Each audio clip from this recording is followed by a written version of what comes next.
fact that years ago, my friend Paul deciphered some stones that were originally claimed to be from Marion County, Illinois, and they turned out to be a Latin mishmash of Mediterranean languages, Greek, Latin with Phoenician characters, a lot of Egyptian hieroglyph, a lot of Numidian, and these stones told a story about a colony leaving from Alexandria, Egypt, and coming here. And when did they leave?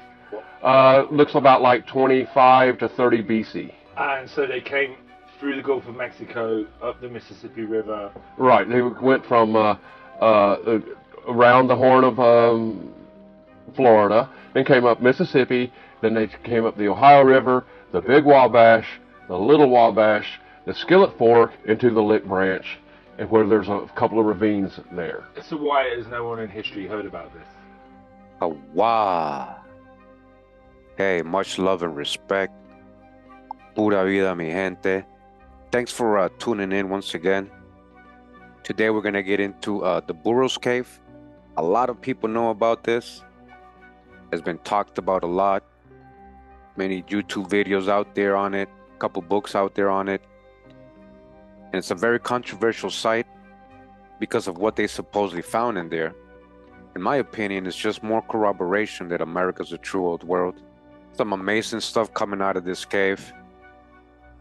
For those of you who never heard about it, this is an introduction to a Burrows Cave. We shall do more videos on it eventually.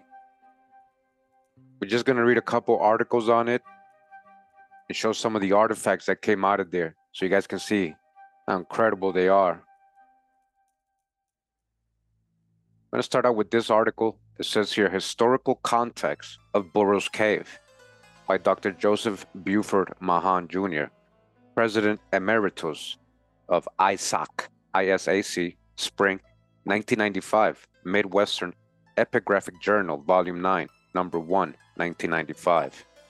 It says here, editor's note, Dr. Joe Mahan, founder of ISAC, was a tireless worker for all that he believed in. This paper is probably the result of his last scholarly efforts. Joe presented it at the Determining the Truth to a symposium held at the Columbus Museum, Columbus, Georgia, on April 21st to the 22nd, 1995. He had hinted that a treatise was forthcoming called The Presumption of Fraud, referring, of course, to the mistaken notion of the opposition that the expression of concerns about the validity of certain aspect of the alleged Burrows Cave was tantamount to prove that everything about the topic is fraudulent. Fortunately, we have the wisdom of scientific and legal experience to guide us toward a concept of true history. Would you really be happy to observe that Burrows Cave research was abandoned and forgotten on the basis of a few off-the-wall opinions? In history, by authority or belief worth anything to future generation? I think it is fair to say that most of the Burrows Cave supporters are gratified that the opposition has been unable to produce scholarly papers or on problems with the interpretation of the site and its artifacts. So basically what he's saying is, even though some people want to disagree and call it a fraud, they haven't been able to prove it wrong either. They got nothing. They can't prove that it's fraudulent. They could only claim that it is because it doesn't fit their narratives, right? Their whole out of Mesopotamia, out of Africa theories. All right, so before I continue with the article, we gotta be ready to dodge the hijack. Of course, most of these scholars are diffusionists, meaning even though they're finding all these old world artifacts here in the Americas, they still believe that it was people coming from the other side of the world who spread that culture over here, diffusionism, and that it couldn't have been indigenous to America. And that's why I say dodge the hijack, because we know this is the true old world. They've been seeing this in reverse. So he's going to basically explain who he thinks these people are based on the artifacts they found. But he's going to start them off over there in the other side of the world. And I would tell you, just picture all that on this side. When he's saying Mediterranean, is that really the Gulf of Mexico?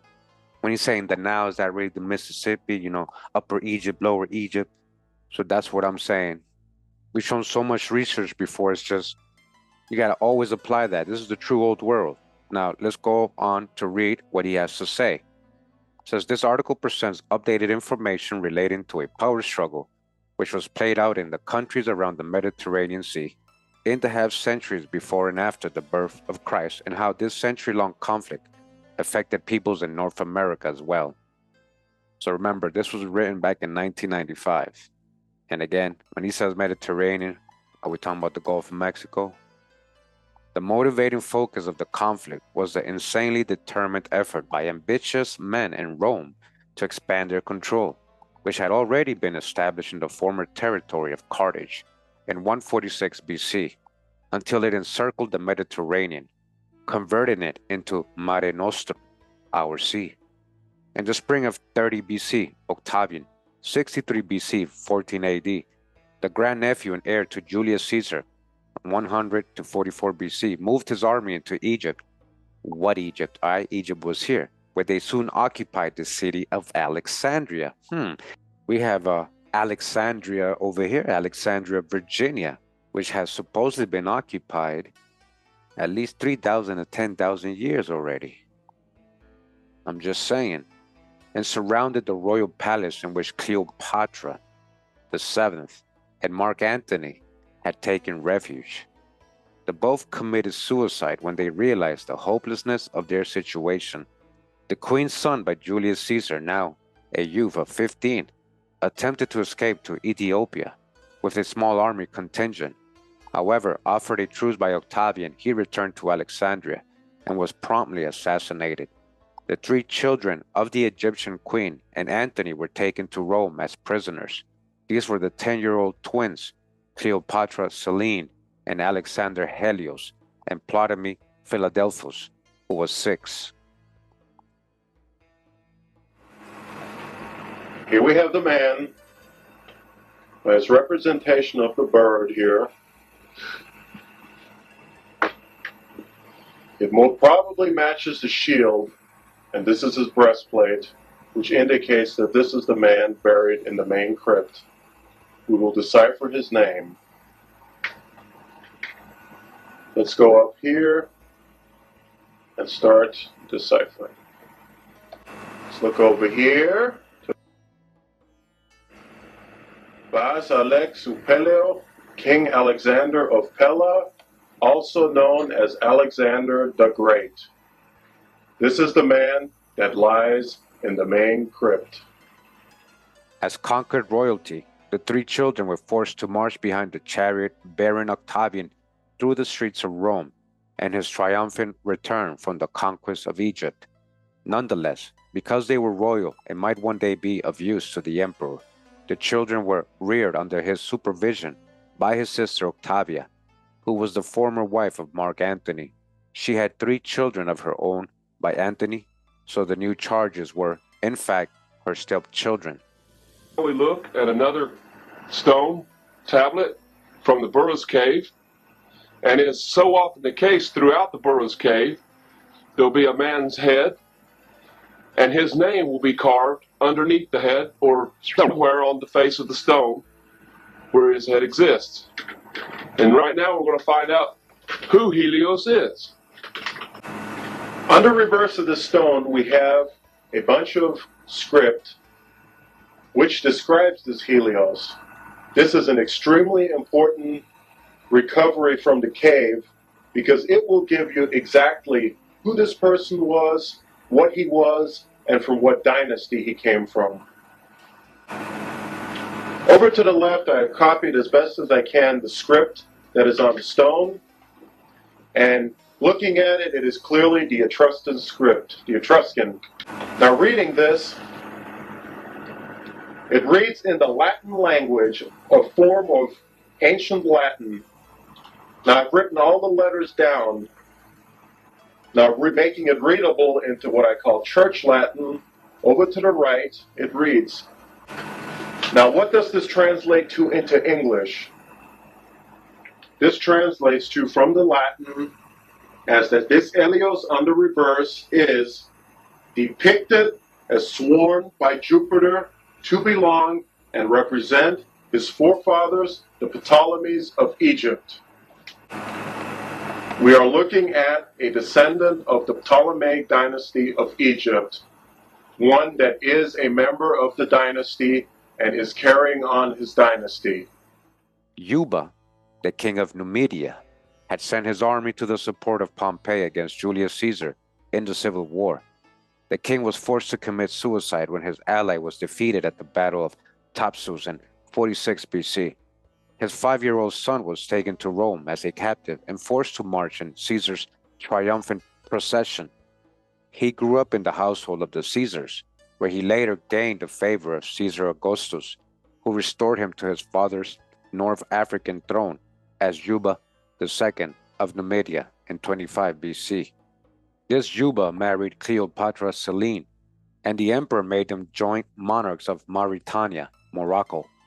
King Bacchus II of the Berber country had died in 33 BC and willed his kingdom to Rome, not willing to accept the responsibility for so large and potentially troublesome a region. Augustus found a solution to the problem, making Juba, who was one of their own, king of the Mauri and Garamantes, adding the prestige of a descendant of the Ptolemies and making Cleopatra Selene their joint ruler. The Roman emperor gained further assurance of success for the venture. The two young monarchs reigned together for more than 30 years until the queen's death about 9 AD. Juba continued as king until his death in 24 AD. Although theirs was a client kingdom of Rome, the two sovereigns maintained a high degree of independence and enjoyed a prosperous and generally peaceful reign. They built a mighty city on the site of the old Carthaginian Iole, which they named Caesarea, and from there conducted extensive trade throughout the Mediterranean, down the west coast of Africa to the Canary Islands and along the Atlantic shore of the Iberian Peninsula. Norman Toden has suggested that Juba's ships reached South America as well. Again, they've been seeing it in reverse.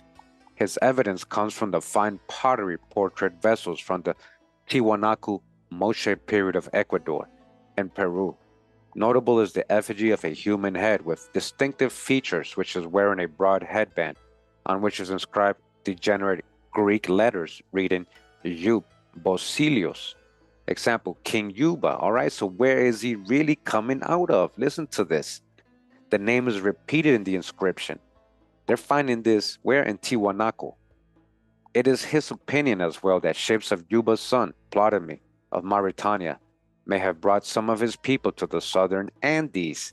At the time, their king was summoned to Rome and assassinated by the emperor Caligula in 12 to 41 AD, and that they may have been partially responsible for the flowering of high culture there in the first century of the Christian era. Again, this is the true old world, especially South America. They're seeing it in reverse. They're finding the origins. So Norman Toden wrote, well educated in things Egyptian, Greek, Roman, Carthaginian, Iberian, and Berber, privileged court refugees were neither nomadic, tribesmen nor hills people engaged in petty clan warfare. This cultured elite inherited all the Mediterranean civilizations of their era. Cleopatra Selene became the active ruler of the kingdom, while Juba devoted his time to travel and writing. He wrote many volumes of history, geography, and natural science. Although none of these has survived in their original form, they were extensively used as sources of information from other writers, including Plutarch, Tacitus, and Pliny the Elder. Through them, Juba's work has survived in parts. The person in charge of the flotilla, armada, whatever you want to say, that initially came here was Alexander Helios, who is a missing son of Cleopatra or Mark Antony. Mm-hmm. He had a twin sister, Cleopatra Selene, and she married a fellow named King Juba II. And so King Juba II assisted his brother-in-law, Alexander Helios, into come, with ships and supplies and logistics to what it appears to either get them out of Alexandria and then over to Gadiz, the port of Gadiz, and then from here probably Cadiz to the Canary Islands, and then on, across. Back, an authentic rock tablet from the Burrows Cave. We're going to see what it says. If you would please flip the rock. On the back of it, there appears to be some form of lake, river system, stream. And we wonder if it's possible if the script on the other side could tell us what this meant, what this river was. Now here I took the script from the stone and wrote it out right here exactly as it is on the stone. Now this particular script here, turns out, is written in the snake-like formation.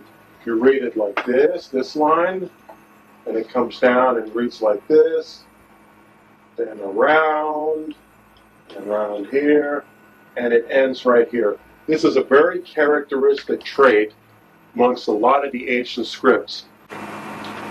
We begin with the first word, and this is a type of a T-A-B-L, tabula. Let's look at the translation here. Tabula, map. Fleos, plural for rivers. Here we have the English translation. It says, Yuba's map of rivers by Helios. On this rock is inscribed the river Baetis, on which the powerful Punic branch of the Phoenicians from Gades navigated and vanished after Romulans crushed them. Now we know the name of the river Baetis, and it also names a city known as Gades. And we have the Romulans, which is the old original name of the Romans, who crushed these Punic branch of the Phoenicians, which were the Carthaginians. Now we have reference to the Second Punic War, which the Romans destroyed the Carthaginians in Spain. And we have the name of the river and the name of the city. And see who this man is. Alexander Helios and Ptolemy Philadelphus remained in Rome during the first few years their sister reigned as Queen of Mauritania. They were the facto hostages of the emperor to assure the cooperation of their sister and her husband.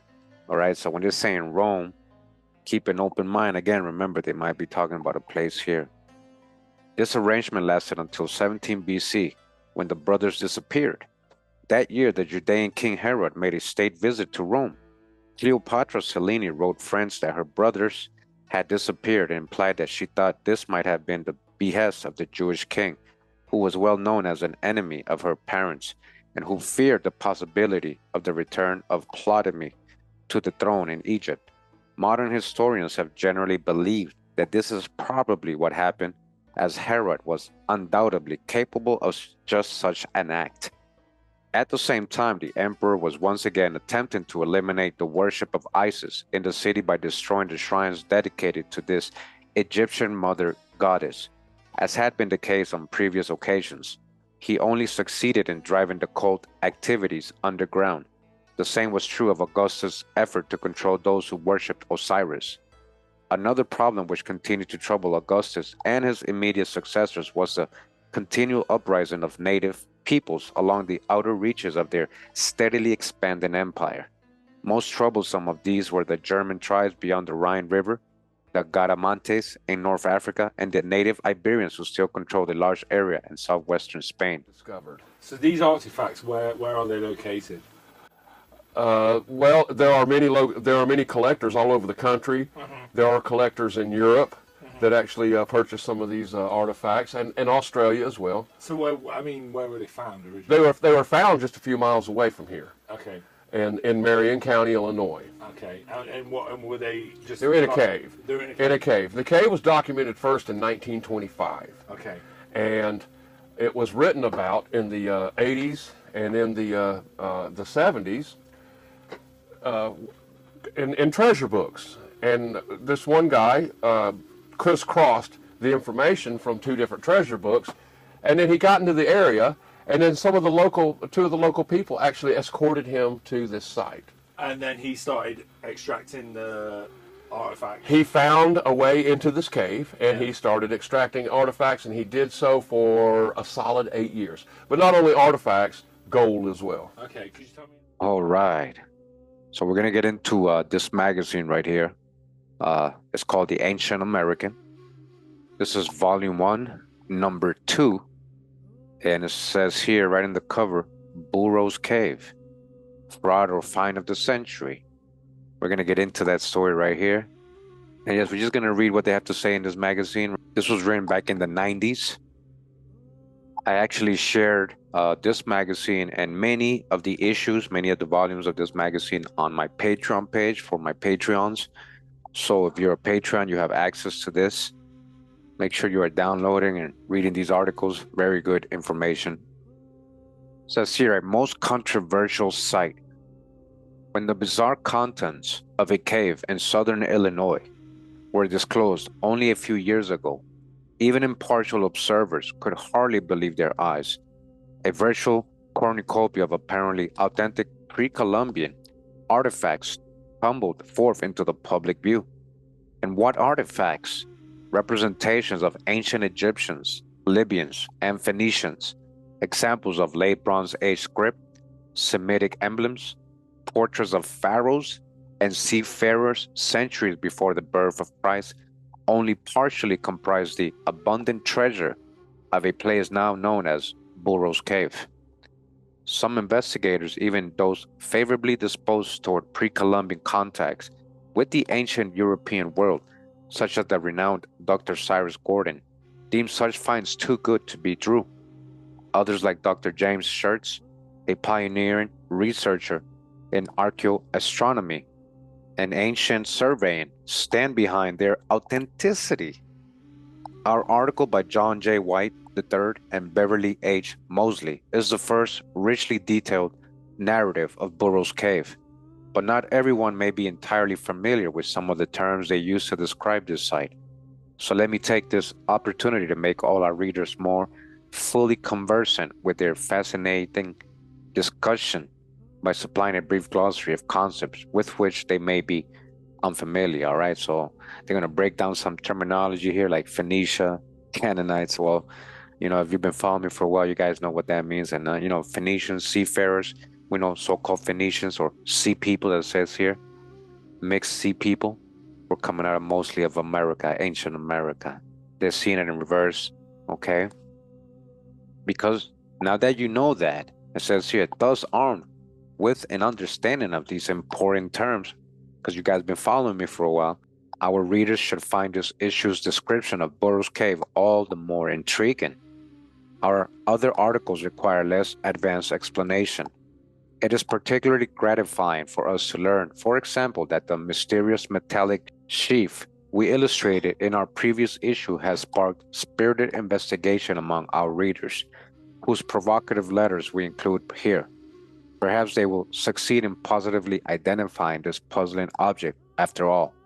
And what other modern publication has reported on the astounding 500 million pounds of copper removed from Michigan's Upper Peninsula 5,000 years ago, okay? 500 million. Somebody mined that in ancient times in Michigan, okay?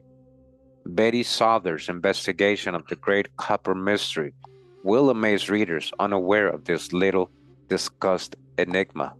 So too the colossal effigy mound of an eagle in Wisconsin and the hard physical evidence for pagan Celtic worship in Maine are more of the prehistoric riddles the ancient American is pledged to present for your consideration. So going back to the cabin you took us to earlier today, well, the entrance to the cabin, what is underneath there? What is... A series of caverns in sandstone. Yeah. And sandstone is not indicative to include caves or caverns.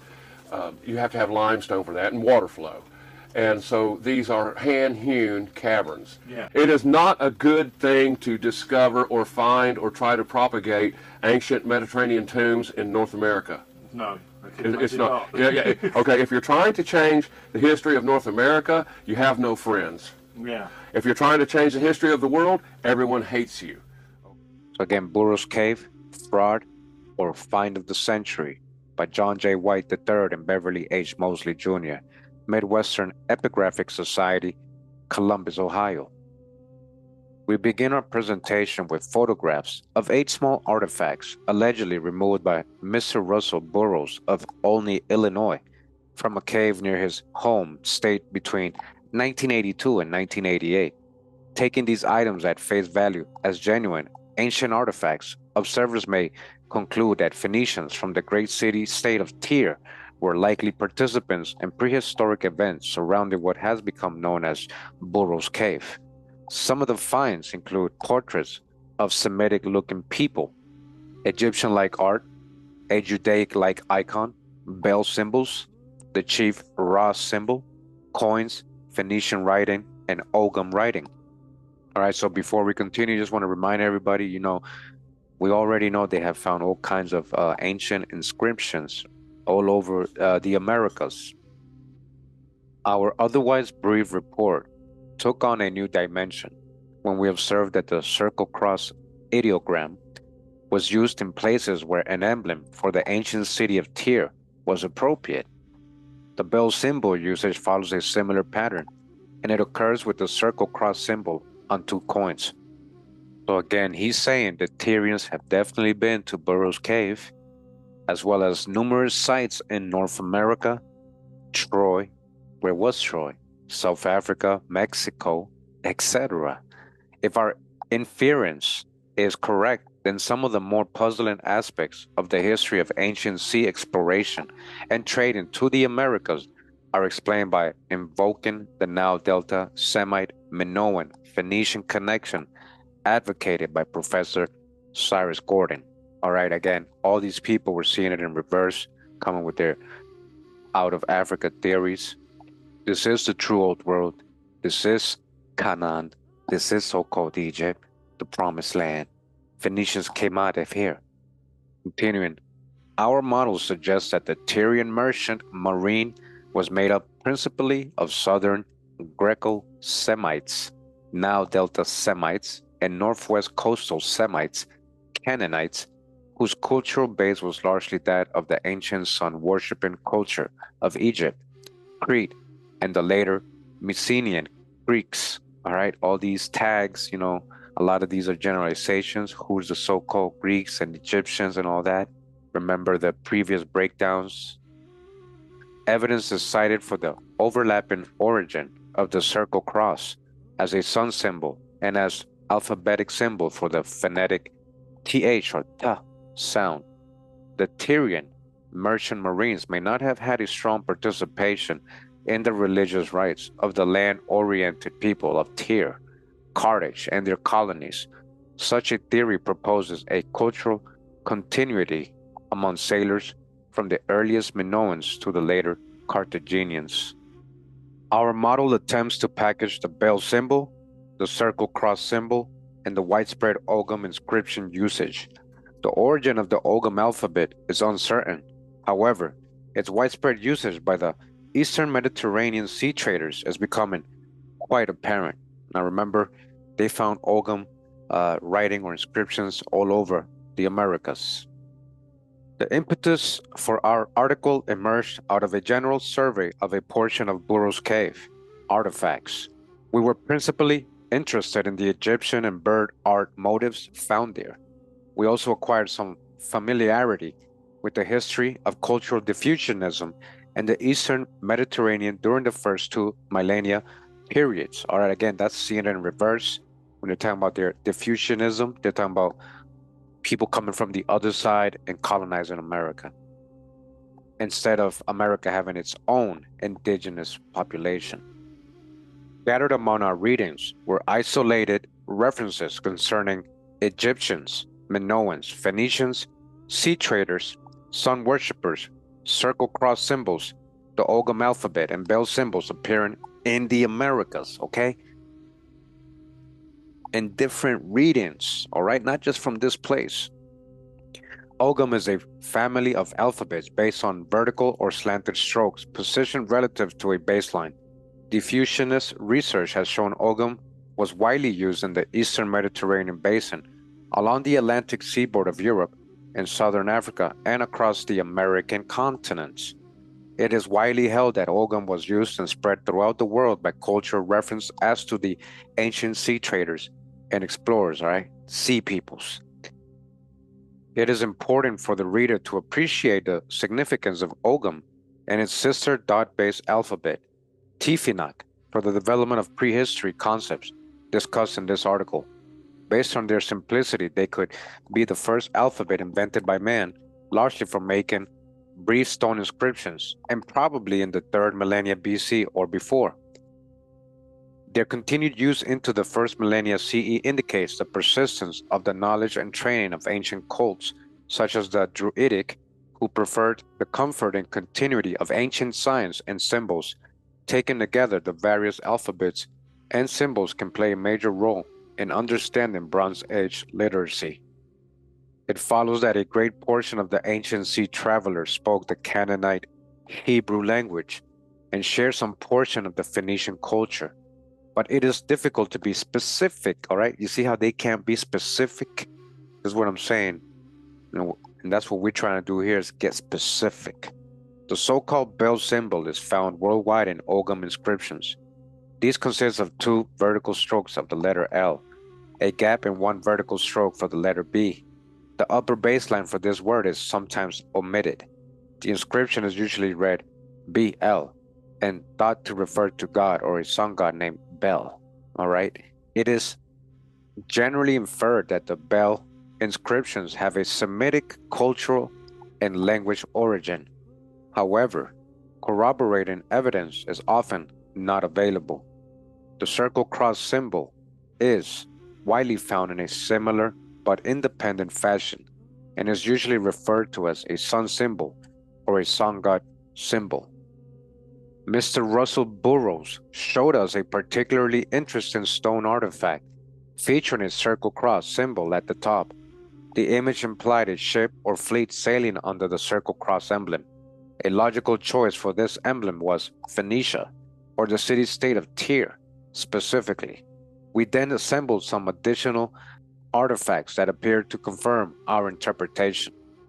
All right, so before we continue, I just wanted to show this artifact right here. Okay, so look at that. The cross, they're saying the sun symbol, supposedly. The emblem of the Garden of Eden, X marks the spot, the 4 corners. And then you got this inscription right here, what appears to be almost like Egyptian. He's even holding the Ak cross. Then you got the candle lantern at the bottom. It says here, this Burrows Cave artifact is interpreted by the authors as the declaration of a visit to ancient Illinois by a ship's party or fleet, including Egyptians, Tyrians, and Israelites. Photo copyright Midwestern Epigraphic Society by B.H. Mosley, okay? They're holding on to this. So-called Egyptians and Tyrians, Israelites, that might be all the same. Continues, says, origin of the artifacts. Former U.S. Army officer Russell Burrows discovered a fabulous Egyptian-style funerary cave on private property in southern Illinois during 1982. While looking for conventional surface relics of 19th century frontier days, his discovery seemed at first too fragile and important to relinquish to either establishment skeptics or diffusionist enthusiasts. The situation was compounded by the fact that the cave is filled with silt and has numerous breakdowns. Its condition has led to the disappointing reality that no bona fide archaeologist or diffusionist has toured the cave to verify Burrows' claims. As time passed, the landowner approved of Burrows Cave exploration. However, new Illinois laws effectively made private development of the site quite illegal. But Burrows did manage to rescue a large number, 2,000 to 4,000, of small artifacts from the cave, consisting primarily of flat rock featuring non-Amerind art, petroglyphs, and script. Meanwhile, Burrows' local colleagues made some blunders concerning portions of the artifact collection. The diffusionist establishment became frustrated with the situation, declared the whole thing a fraud, and refused to provide any analysis or historical interpretation. It's quite unfortunate that such a scoundrel came across this amazing discovery or amazing find. Like I say, he didn't discover anything, but and he began to pilferage it to antique dealers, museum curators, history buffs were buying artifacts, and he was selling them dirt cheap. You know, it was I mean, real nice marble bas reliefs. You know, beautiful Italian Carrara marble for $25. You know. So why was he selling them so cheap? He was. Hey man, it was a rough way to make a living back in the mid '80s. Yeah. You know. So Sadder and wiser from his experiences, Burrows searched widely for colleagues willing to wade out the Burrows Cave legal problems and devote their energies to research of the artifacts. With the collaboration of Fred Ridholm and Professor James Schertz, Burrows succeeded in telling his side of the story, both politically and by means of photographs of selected artifacts. There are artifacts that have been faked from top to bottom, and then a lot of artifacts that have been tainted. By that I mean Burrows would take an actual artifact, a real artifact, and he would add things to it. Continues as Phoenician-related artifacts. In this section, we present photographs of Burrows Cave artifacts we believe to be Phoenician-related, perhaps especially to the great city-state of Tyre itself. These comments foreshadow our conclusion about the unique relationships that Tyre maintained with the island and coastal peoples of eastern Mediterranean Sea area. Figure 2 shows a Burrows Cave rock artifact engraved with 4 alphabetic letters: the jot upper left, resh lower left, and he lower right. Letters are from the standard Tyrian alphabet, widely known as the Phoenician alphabet, or so-called Hebrew. The 10th letter, upper right, with a single vertical stroke is a variation on the more common letter referred to elsewhere in this article as a circle cross symbol. The vertical stroke letter is a B in some languages, but it has been identified previously as the 10th alternate in the Phoenician, Monumental Hebrew, and North Iberian alphabets. We may now translate this inscription in the Bronze Age, bustro fedon, manner, right to left on the first line, left to right on the second line, as Tyre. Note that the ta is commonly pronounced as te and not as thing. Thus we have an example of the name of the great Phoenician city-state Tyre, written in Burrows Cave artifact. All right, they're saying that's what it says. Let's go look at the artifact. All right, so this is the artifact they're talking about right here. Okay, they're saying it says Tyre. That's what he's saying. Having suggested that Phoenician writing occurs among Burrows Cave's artifacts, now let us examine 4 Burrows Cave rock portraits that resemble the profiles of Semitic men. All right, so this is figure 4, what they're talking about. You see the beard, almost like he got braids coming back. Even the beard looks like it's tied up. So they're calling this a Phoenician Mercian prince, okay, with his cylindrical hat, cylindrical. And this is another figure they got right here. This is the hat with the birds. Again, the face, again, bearded. Again, they're finding this all in Illinois, supposedly, okay? All right, so it says figures 5 and 6 resemble portraits of hairless or well-shaven Semites wearing circle cross earrings. So these are the ones they're talking about right here, okay? So these don't have beards, and they have that so-called Jewish Muslim cap, they're saying. This is a close-up of their earrings with the so-called sun symbol, but we know about that symbol. This is figure 8. You guys can see this ancient inscription and writing. Almost looks Asian, yeah. It says, a Burrows Cave artifact showing an Egyptian cartouche identifying Mereneptah, the successor to Ramses II, all right? That's what it says. They found this in Illinois. Discussion of the artifacts. Little is known about the actual discovery of the Burrows Cave artifacts. We are not certain that the artifacts shown here were found together or date from the same period. The item could in fact have been predated over a 1,000 years time span and a 6,000 mile span in distance. For example, the rock artifacts were likely created near Burrows Cave or possibly at sea. The coins, on the other hand, may have been cast back at home port. All right, that's the hijack. Again, they're seeing all this in reverse. The artifacts shown in figure 5 and 6 are clearly a form of sandstone. Figure 1, 2, and 7 are photographs of black-colored sedimentary rocks. Up to 90% of the Burrows Cave rock artifacts have a similar appearance, although a few of the stones from Burrows Cave may be as hard as lithic limestone. A black chip fell away from one of the black stones during our studies, indicating that the sedimentary rock are quite fragile. Rocks of this type do occur in southern Illinois. All right, so this stuff is in Illinois. It doesn't mean it came from anywhere else. We have not attempted to duplicate any of the rock artwork, but it is certain that the sedimentary rock surfaces have been softened by a light coating of water, thus making the actual engraving process quite easy to execute.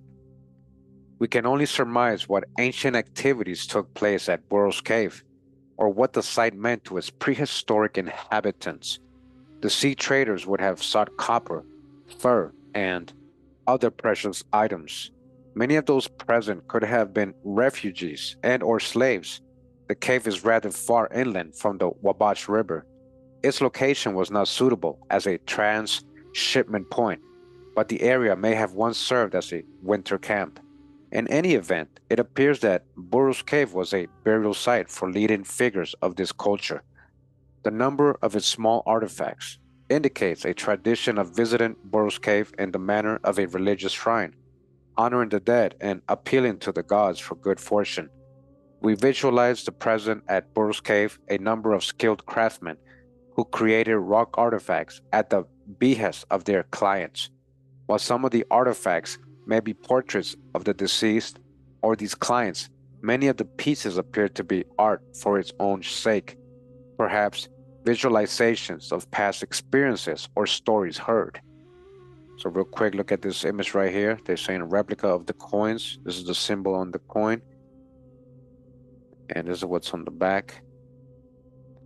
The replica of 56 millimeter diameter Burrows Cave coin having a Tanif bell and Shivra symbol on the observe, and B, a circle cross on the reverse. All right.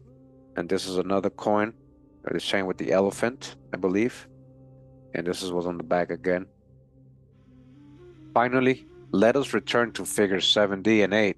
They seem to suggest that a trip to Burrows Cave was completed during the reign of Merneptah. First of all, the identification may be incorrect due to the crudity of the artifact's epigraphy and our lack of familiarity with the use of cartouches by minor Egyptian royalty, including Nome kings. Secondly, figure 7D represents an historical hot potato, because in conventional Egyptian chronology, this Merneptah is generally believed to have been pharaoh at the time of the Hebrew Exodus. All right. Thus, it is unlikely that Egyptians and Jews were taking a trip together to Burrows Cave. See, only because of that, only because they believe the Holy Land and all that happened on the other side of the world, they're like, it can't be that. It can't be. But you see, now it even makes more sense, us knowing that this is the true old world, the true promised land, the true Holy Land where all this happened, this whole Exodus thing, it happened right here. And Merneptah, he was a pharaoh at the time of the Hebrew Exodus, so it makes sense for us. So they're all confused. The other aspect of this dilemma is the argument by the biblical historical reconstruction culture that the Egyptian chronology has substantial errors, amounting to as much as 800 years at the time of Merneptah. The principal champion of this cause was Immanuel Velikovsky, and he has a number of modern-day standard bearers. They would argue that figure 7D makes sense because Merneptah actually reigned during 566 BC, when Judaism was well established. All right, so that's them trying to make sense of what they're finding. Again, not sure why they couldn't just conclude that this is the true old world. So it says here, seafaring Phoenicians. This study has been more interesting than most because the primary conclusions have far-reaching implications. The Phoenicians have come down to us, historically speaking, as a mysterious people of great action and few words. All right, remember, they generalizing, grouping, using a tag to describe a people, a sea peoples. These Phoenicians included many different peoples and a lot of Israelites. The cultural stakes are, therefore, exceptionally high from a diffusionist point of view. Many discovery conquests are yet to be made, but the great one on the horizon may reveal proof that the high cultures of the ancient Americas were highly indebted to the influence of civilized visitors from Asia, Africa, and Europe during pre-Columbian times. So they're saying, oh, so that's how they built all the pyramids and got so advanced here in ancient America. Oh, it's because people came from all other parts of the world. And again, we've heard this story all our lives. We see it in a lot of these books. Remember, these authors are still with their out of Africa, out of Mesopotamia history, that Israel is a place and that it's over there on the other side of the world. It's not a place, it's a people. So let's dodge all that hijack. We already know better in 2023. Remember, this was written in 1993. Guys, we're talking about 30 years ago. Update yourself on the research and dodge your own hijacks. We may also infer that Burrows Cave is a prime candidate to yield a huge bounty of information about this entire question. The controversy regarding the cave's authenticity puts a high overhead on our research activities. Nevertheless, the challenge of unlocking its secrets, if they exist, is quite exciting and potentially very satisfying. Our next artifact features a helmeted person of important significance. We see a strange style helmet, which appears to be an Achaean Greek helmet. And then we have a person wearing a type of body armor. The significant part of this stone is the reverse of this stone. Let us take a look at the reverse. The reverse of this artifact includes a relatively lengthy inscription, 2 lines of script. It is read from right to left. The alphabet, once again, is in the Numidian alphabet. And remember, this stone originated in North America. Let us take a look at this alphabet. In deciphering this Numidian alphabet, I determined that it was a Category 2 neoclassical Numidian. There are like 3 different categories in the Numidian alphabet. Looking at the decipherments of the letter and reading its sound values, I was able to conclude that it was a Libyan dialect, which was very identical to an Egyptian Demotic, spoken in the 2nd century BC up through the time of Christ, the most modern form of Egyptian that was spoken at that time. This was followed by Coptic, but we have the Demotic language of Egyptian on this inscription. All these different words, they translate to, I am the priest of Osiris and great king, the living sun god. Now, as I said, Akka, sun god, also represented Akuit, the 2 eyes of Horus, one representing the sun and one representing the moon.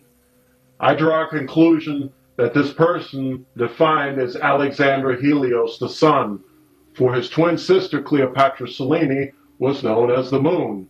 So he is representing himself as a living sun god. This stone is also from the tomb of Alexander the Great, known as Burrows Cave. All right, so going a little ahead in the article because it starts going on, it's a little bit of the hijack here with fake locations and fake history. So we're going to get to the summary of the article. It says here, our conclusions stress that research on the Burrows Cave artifacts has great potential for providing previously unavailable information about the prehistory of the Americas. Oh, you don't think? In time, some of the Burrows Cave artwork will be highly admired. The great need at present is for language experts to translate the numerous inscriptions of the rock artifacts. The discovery of the 7-armed candlestick is a major boost for the advocates of Jewish exploration and diffusion in the Americas. All right, this is the Holy Land. They see it in reverse. Such finds make a strong case for the existence and activity of seafaring Phoenicians in the Americas. In particular, their sun god-based religion led to the practices of leaving circle, cross, and bell symbols throughout the world they explored. We hope that our presentation of the Burrows Cave finds will stimulate the extensive mapping of petroglyphs data involving the symbols we discussed. Now, this was the stone that really put the nail in the coffin for me as to what is in the tomb. It reads again from right to left, and then from left to right, and on and on. And the translation is very interesting on this stone. And it translates as the handsome white Helios, defined as the righteous one by the people and possessor of the Hellenic kings. Now, when I read possessor of the Hellenic kings, I was saying, well, it must be referring to all these other corpses that are in the body, and this Alexander Helios is the possessor. Now, all right, we're going to get into this article now. It's called Ancient Mariners in America. It says here Beverly H. Mosley Jr., a catalog and discussion of funeral art and epigraphy from Burrows Cave, Midwestern Epigraphic Society, Columbus, Ohio. It says here, the Jushis preserved the memory of a great mausoleum with archive in gold situated boop trapped in the Little Wabash Skillet Fork vicinity of southern Illinois. The last Jushi Sun King, Zapatla Samuel Brown Jr. of Motifs, Texas, during a visit to Columbus, Georgia, the last days of October 1957, 2 months before his December 31 death, confided to Joseph B. Mahan, the leading student of Jushi history, the secret existence of this mausoleum and another like it somewhere in mountains of East Tennessee.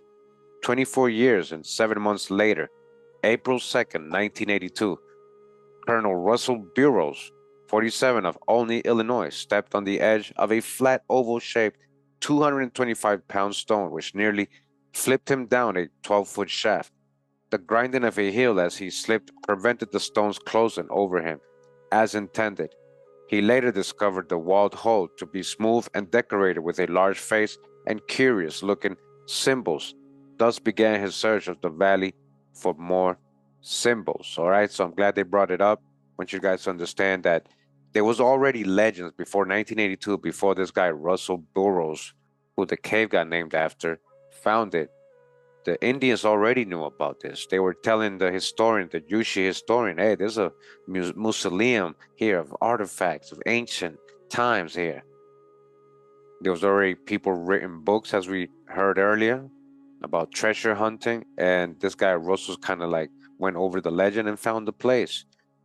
And we heard Harry Hubbard earlier saying how he was selling most of the artifacts. He faked a couple of them. He added things to a couple of them. But here you see he wasn't the first.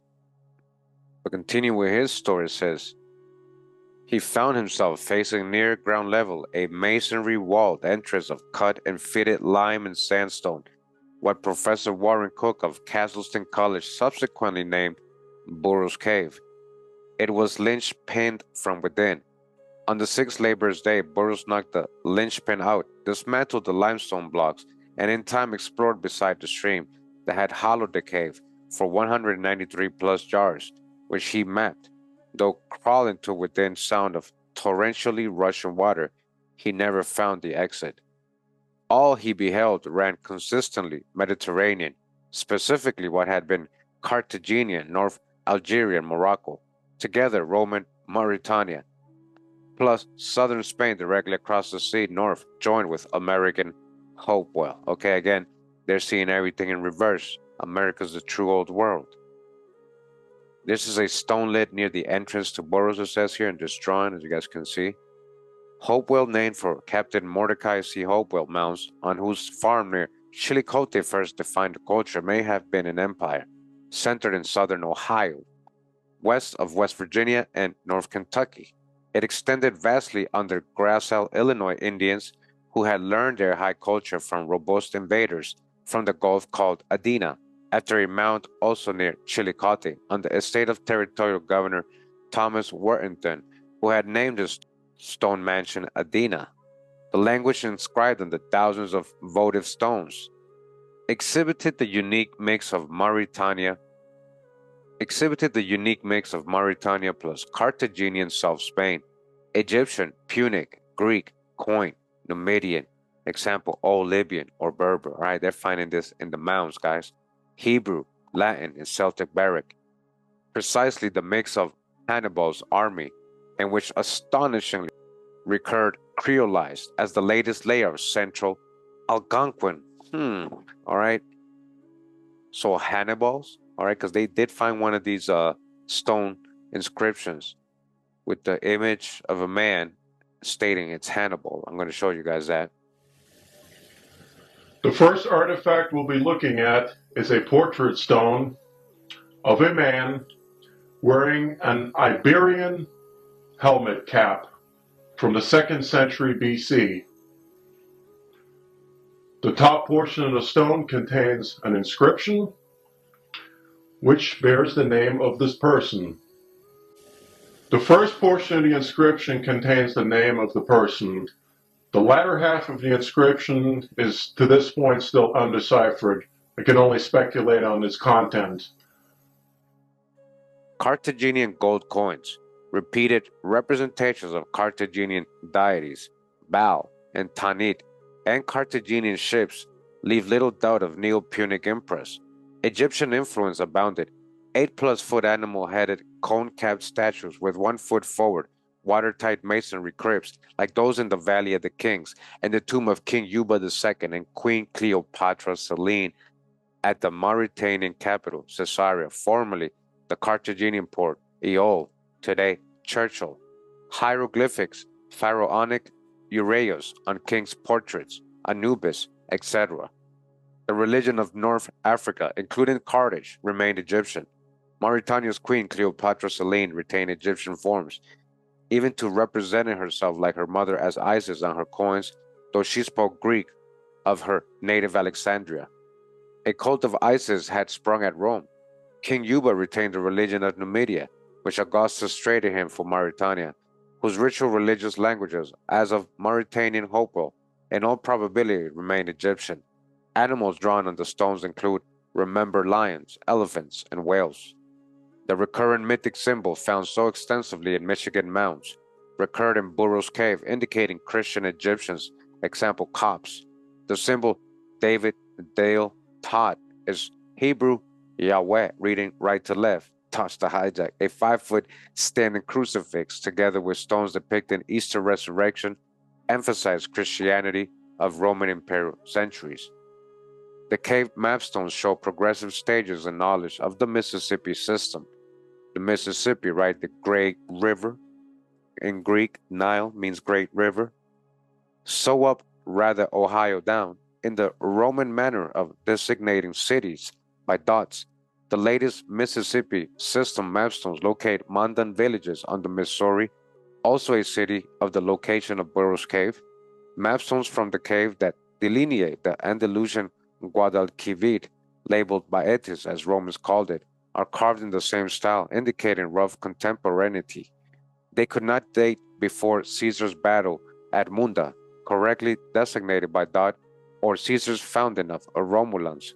Other stones depict Caesar's unmistakably and so labeled with Uraeus, thus post-dating his union with Cleopatra, which to cave ceremonialists made him pharaoh of Egypt, in the line of Ptolemy the first, who is also depicted and so labeled as is Juba the second. These figures doubtless continued memorialized indefinitely later, but not earlier. Our next artifact also features the portrait of a very famous historical figure. To the left of this stone, we notice 4 characters. These characters are also in the classical Numidian alphabet. Let us now look at what the person's name is. The script on the stone is written from bottom to top. The name it spells out in Numidian is Mithridate, which is the equivalent of Mithridates. This is a very detailed portrait of Mithridates VI, the great king of Pontus, who terrorized Rome in Asia Minor from 70 to 80 BC. He was an ardent enemy of the Roman Empire, and he was finally defeated first by Lucullus and then by Pompey. Let us take a look at some of the features on King Mithridates. He is wearing a beautiful crown or helmet of a bird or a hawk. More likely in reality, this was made out of gold. We surmise Helios, the twin of Queen Selene, Moon, children of Antony and Cleopatra the seventh, brought up together with Juba II as imperial hostages in Rome. Roman texts document Helios until his disappearance at age 20 BC, the year Selene gave birth to Ptolemy the 15th, cutting Prince Helios out of the succession, suggestion he cited kingdom elsewhere. His brother-in-law, King Juba, would have outfitted him with a fleet, provisions and gold, glad to see a potential rival to his son depart afar. Juba had sent out an expedition that discovered the Canaries, consisted of 9 islands, and as Numidian royal heir, had learned the Carthaginian secret of getting to the Gulf of Mexico, the route from Veracruz inside Florida and up the Mississippi to the Ohio had been sailed constantly since archaic Poverty Point times. Our third artifact, portrait, also features a very famous historical figure. Notice a warrior-like, wearing a beautiful helmet, who is enshrouded with some form of leaves. Keep that in mind. To the right, up at the top, is an inscription, which gives the person's name and a little description about him. Let's now look at the characters and the decipherment of this script. The alphabet is in an Iberic or Western Mediterranean alphabet, and the language is a vulgar archaic Latin. Now for the translation. The Latin potens means mighty. Pyrrhos, the name of the king, is King Pyrrhos. Once again, potens, mighty. And then the word pampineos means one who is shrouded with garlands of wine leaves. Do you remember the picture? Molossi, Molossian, Rex, king, and Maximus, greatest king. He was a cousin of Alexander the Great, on the line of Olympias, nephew of Olympias, Alexander the Great's mother. Once again, this is a portrait of the famous Pyrrhos, king of Epirus, an artifact coming out of the tomb of Alexander the Great, also known as the Burrows Cave. Continues as ceremonial commemoration of the Mauritanian Sapatry. Founder continued regularly in the cave into the early Middle Ages. Roman lamps at 25-foot intervals along the walls of blackening the ceiling with soot, but the bulk of votive stones date from earlier centuries AD. The sudden rise and imperial advance of Cahokia due west threatened a large community residing in the cave jurisdiction, whose latest pottery, borderline woodland Mississippian, 800 plus or minus 50 years, dates the cave ceiling and abandonment. During its long dormancy, February 7, 1812, the New Madrid earthquake changed the landscape of the cave environs and reversed its stream, violently flooding the thousands of votive stones toward the entrance, with silt 9 to 12 feet deep, leaving a maximum 2 foot below the ceiling to crawl upon. All right, you guys hear that? Because of the New Madrid earthquake, it reversed the river, so everything got flooded inside. That's why he was able to find it right at the entrance, a lot of these things. All right, just want to show this image right here. All right. And it says they came to Burrows Cave. But the reality is they've always been from here. This is the true old world. This is ancient Tamari. Continuing says here, there are over 300 inscribed stones excavated, from which I have selected a few for this publication. These inscriptions are world-class and will help decipher the course of the history of the Americas once they are translated. In these historic works, we have a legacy of how the ancients thought, what they understood, and how versatile they were in their ability to communicate. These are votive stones, prepared for life after death and stowed away for eternity in a cave remote from their ancestral home. All right, dodge the hijack. This is their ancestral home. Many of the tablets bear several ancient alphabets, superb in the manner in which they are executed. The skill the ancient scribe possessed shows professionalism and would challenge the finest calligraphers today. Their layout and design show a remarkable spontaneity in relation to the shape of the stone. Everything fits nicely into place. The lettering forms hang together and make for a cohesive script which invites the eye to follow. To my knowledge, this is the largest collection of Celtic writing that exists in the world. The images dance across the stone. The artist definitely had a feeling for what he had to say in lasting, comprehensive manner. Michael Boutet wrote me, "What we have here are the most extensive texts in Celtic ancestor to Old Irish, and the longest first-hand records made by Druids. If I am not overreacting, these are the only sacred texts, sets of hymns made by the ancient Druids, the others being second-hand accounts and glosses by Christian monks. The context of the Burrows Caves are so incredible that they could start more than just a controversy. How about a revolution?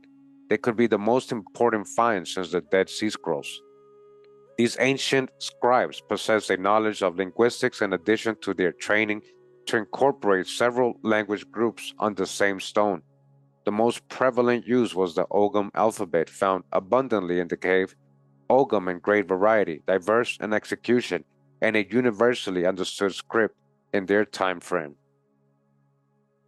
And we have an image right here of what some of the stones with the inscriptions they have found in Burrows Cave here in Illinois, guys. The true old world. Take a look for yourselves. Here it says, "I have selected 18 stone tools, weapons, to demonstrate the diversity of Burrows Cave axes that are claimed to have come from the cave. I challenge the reader to compare these artifacts with any and all prehistoric artifacts discovered throughout this country for comparison. Millions of stone tools, weapons from prehistoric cultures have been collected from across America. In the state of Ohio alone are some 3,000 Indian relic collectors who have massive numbers of stone tools in their private collections. Of the millions of artifacts I have personally seen in private collections and museums, there are only a few that look like the ones on this page." These are some more right here. And these are from Burrows Cave, these artifacts right here. Take a look. Amazing. Some more right here. We saw some images of these earlier. Some more artifacts from Burrows Cave. Amazing. And these are some of the more weathered. They're calling the bad ones or weathered ones, as you guys can see. These are the ones they're saying not so beautiful, but you know, these are precious. These are priceless. This is art. This is ancient. It is beautiful. Again, some more artifacts from Burrows Cave. This is what they're finding in Illinois. Ancient America, the true old world. A great percentage of the cave art is carved on convex surfaces of mudstone and came from the vicinity of the cave as shown by J.P. Shirts. The ancient craftsmen would have preferred this stone because it was easy to obtain and inscribed when moist. The low hardness made it easy to design pictures, letter, and sculpture forms of humans, animals, birds, and fish. Here we have another stone tablet here from Burrows Cave, and this is the drawing on the right, so you guys can see what it has. Some more of the stone tablets. Nice piece right here with the inscription, an ancient tablet, literally here from Illinois. Take a good look at this. Wow. This is a drawing of another inscription here.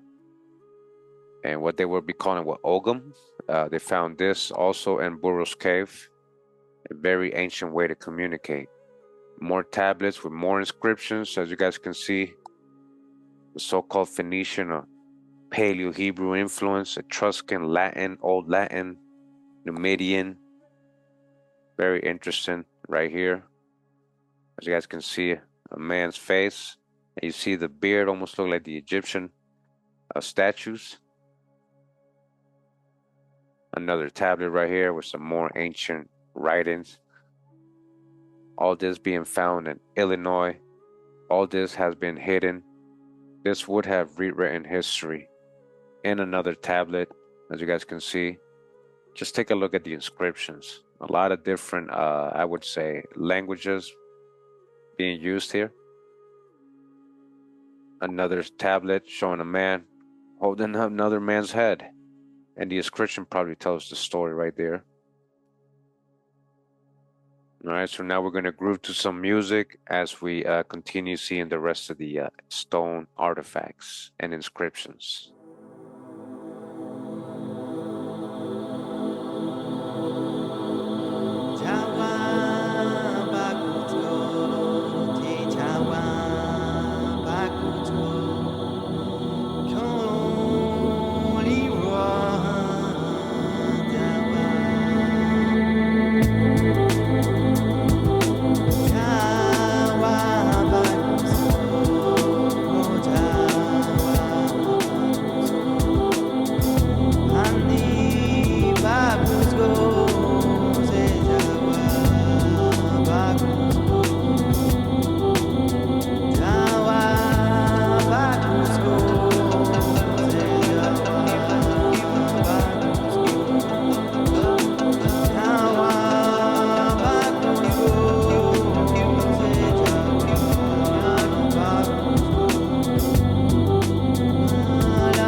All right, so that was this article right here, Ancient Mariners in America, by the Midwestern Epigraphic Society in Columbus, Ohio. It says here, Historical Context of Burrows Cave, by Dr. Joseph Buford Mahan, Jr., President Emeritus of ISAC, ISAC, Spring 1995, Midwestern Epigraphic Journal, Volume 9, Number 1, 1995. But it does say here, it says, widespread evidence of the Carthaginian presence in North America has been reported in recent years by many competent observers. All right, we know Carthaginians possibly might have been coming out of here. Most interesting to you might be the discoveries of 2 Carthaginian trade coins at separate sites within a mile of the Columbus, Georgia Museum. One of these was found in 1957 on the site of an ancient Indian town just across the Chattahoochee River.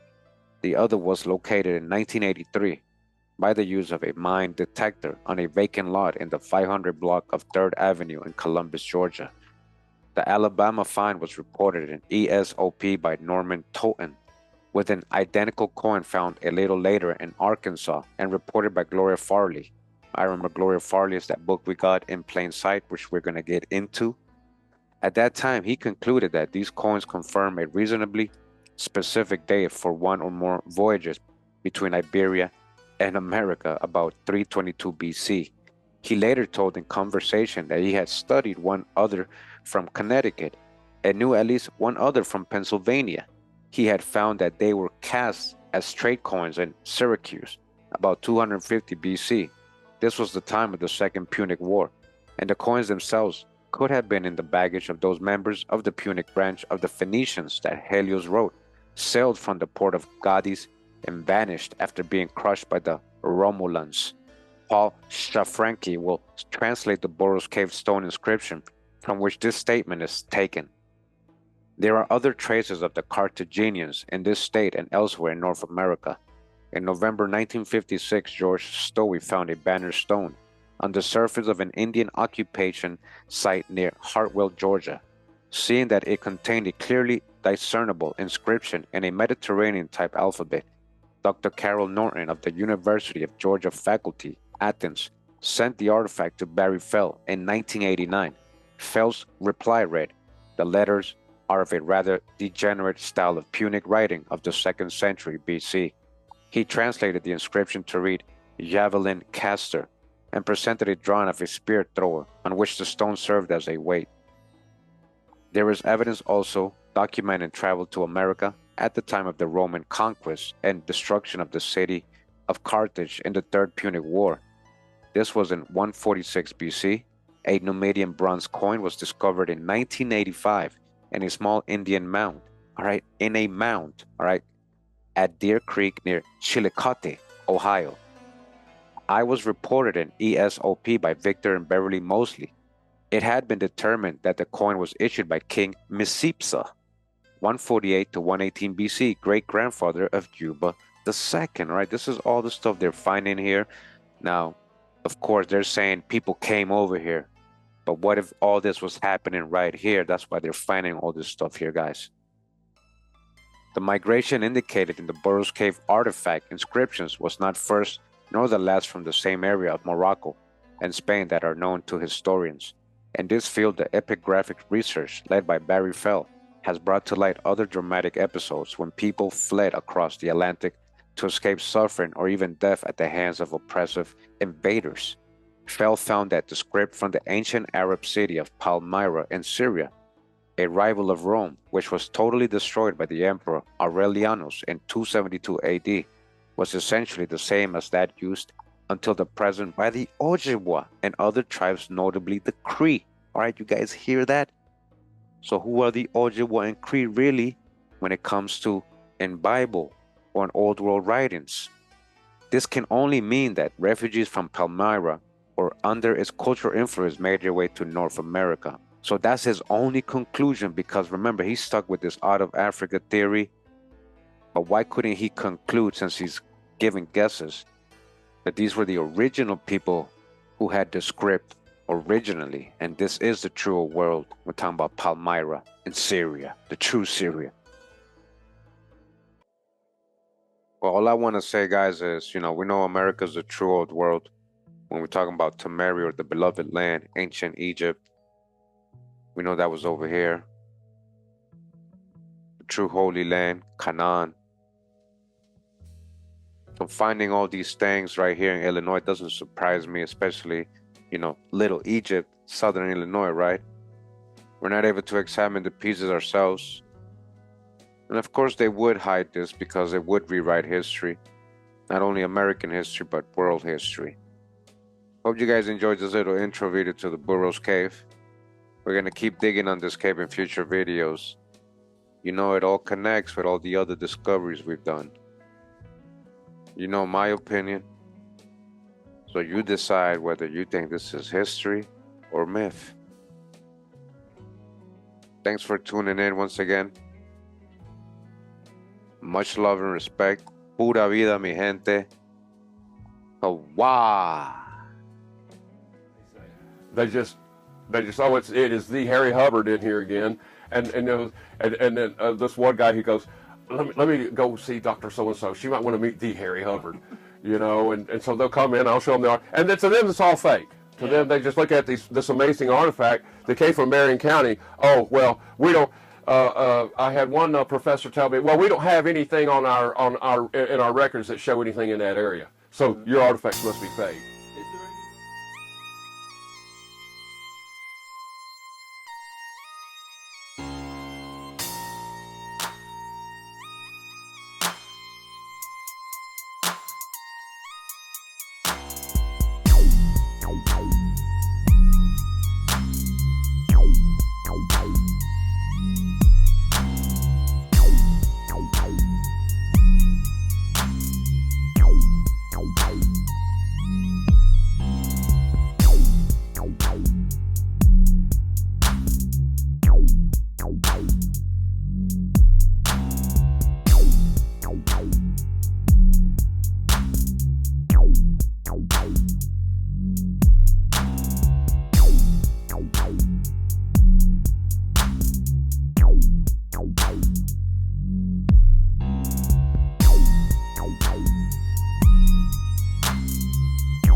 Bye.